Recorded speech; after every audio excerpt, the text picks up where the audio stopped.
Welcome to Wheel of Hawks. And now your host, Sven Svensson.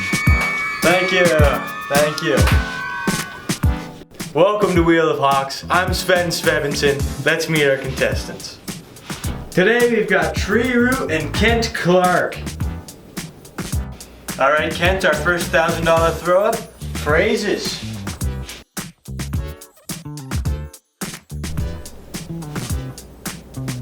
I'd like to saw Sven.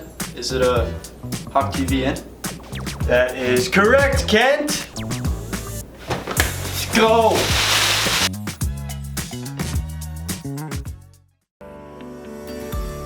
What's your name? My name is Carl Paschel. I'm Colton Curry. Ashley Obstar. Brittany Alberson. Alright, what do you currently do at this high school? Right now I'm a world geography and art teacher. I am one of 6 ICTE teachers here on campus. I am a math teacher here at Bozeman High, and I'm also the head volleyball coach. I am one of the librarians. What school will you be going to? I'll be going to Gallatin High School. I'm currently going to be staying here at Bozeman High School. I actually am going to stay here. I'll be going to Gallatin High. Is it hard for you to see all these coworkers that you've been working with for the past several years leave or stay as you drift apart? Hardcore, yes, it is. I actually came to Bozeman from a larger district, so I had friends and coworkers at other schools in that district and experienced some of this transition before, but never in one fell swoop. So personally, it is hard to see so many people that I care about and I enjoy working with going to another high school. Very. Split up, yeah. Very. Kind of my background, I actually student taught here back in the spring of 2014. And so 2 of the teachers that I actually worked with back then are going to be going to Gallatin, so that'll be kind of a bummer.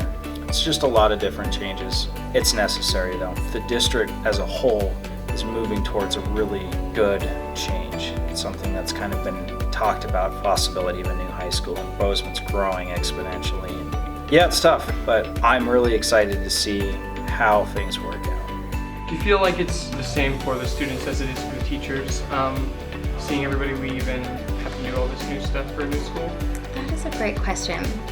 I would think that it would be even harder for students because your life really is the people that you see at school. Whereas teachers, this is part of our life.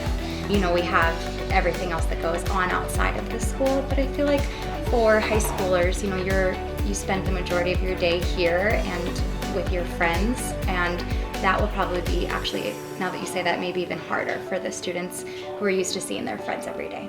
Absolutely, yeah. I'm sure it's really hard to see some of your friends stay here and some of them go.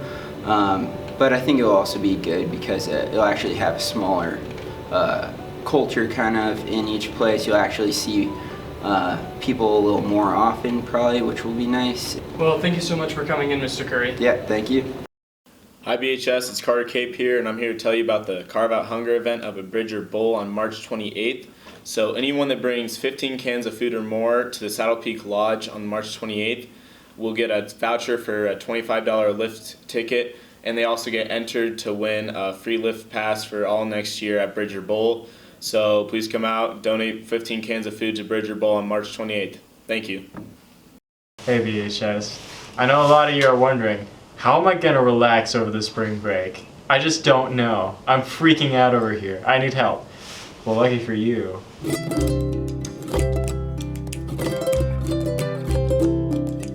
First, you want to visualize your happy place.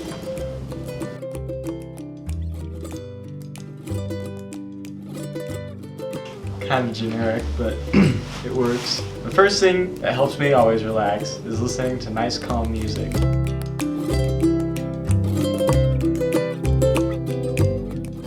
Some relaxing tips. What else is there?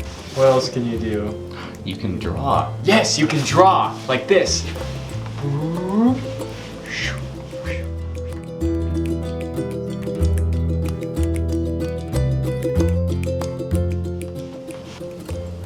Is there any more things that you can relax with? Yeah, dude, you can relax all the time. Take a nap.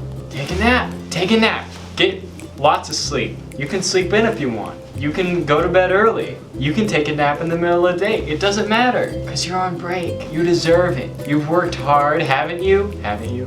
You've worked hard. You deserve a break. You need to get some relaxation in there.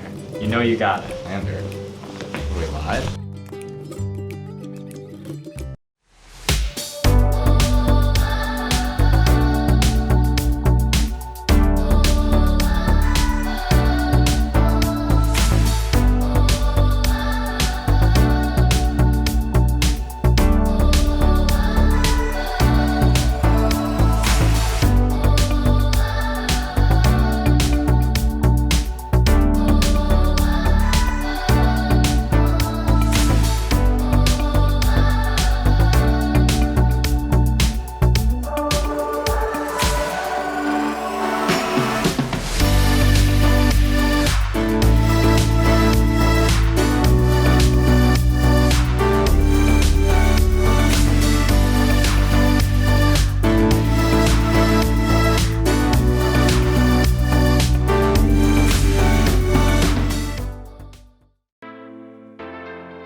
Biathlon is competitive cross-country skiing mixed with shooting a .22 rifle. When I moved to Bozeman, Montana, I was already a competitive cross-country skier, so we were skiing up here and I saw there was a biathlon race available, so I did it and I haven't stopped since then. Youth Olympics was an amazing experience where I got to go meet a ton of international biathletes, and also I got to meet a ton of other international kids who are competing in different sports. Well, I love Nordic skiing, but I also love the competitive edge and challenge that biathlon presents. I think it's one of the hardest sports in the world. It's super physically demanding. You also need to have a lot of focus, but at the end of the day, it's just a lot of fun. I'm Seth Hubbard. I'm the head biathlon coach with Crosscut Mountain Sports Center. So I particularly enjoy the sport of biathlon because of the fact that it is marrying two very different activities. Endurance sport with Nordic skiing and the technical proficiency that it takes to become a good skier, as well as the focus for real precision marksmanship. It's two very kind of counter activities that people have to figure out how to put together in one high-level sport.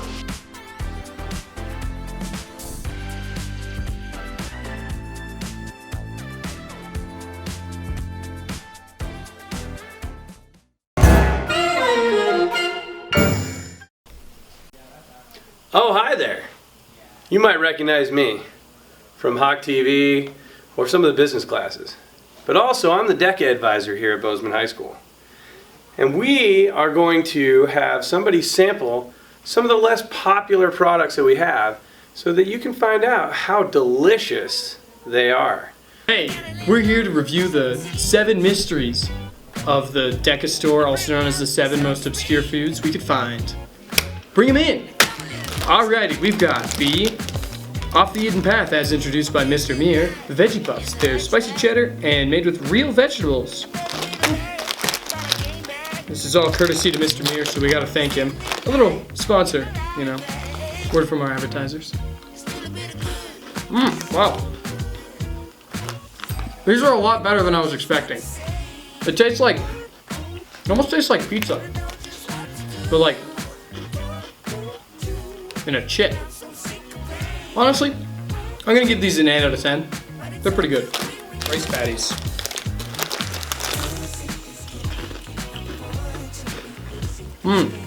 See, the other one was spicy, but these are kind of like mild. These are good. They taste like my the chips I have in my house that my mother often gets me. I forgot what they're called, but I love them. My mom would probably buy them for me.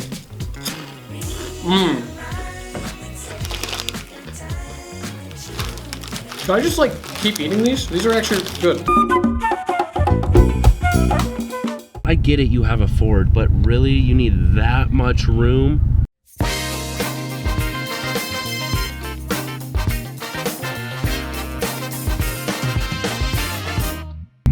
Here we go again. No one's gonna fit through there. And people, there's not enough room for a car there. Why do you have to park like this? Another one. Another one. Another one. You probably drive the smallest car on earth. Why do you need that much space? Another one. Another one. Dude, the silver drivers, I swear. Just a word from the wise, you will get a ticket if you park outside of that pole, so I wouldn't. Another one. Another one. Another one. Another one. Like seriously, you couldn't have just gone 3 feet over? People with Jeeps, I swear. Again, seriously, who parks that crooked? Again, we get it, you drive a Ford, Cameron, but can you park? BHS, please, learn how to park.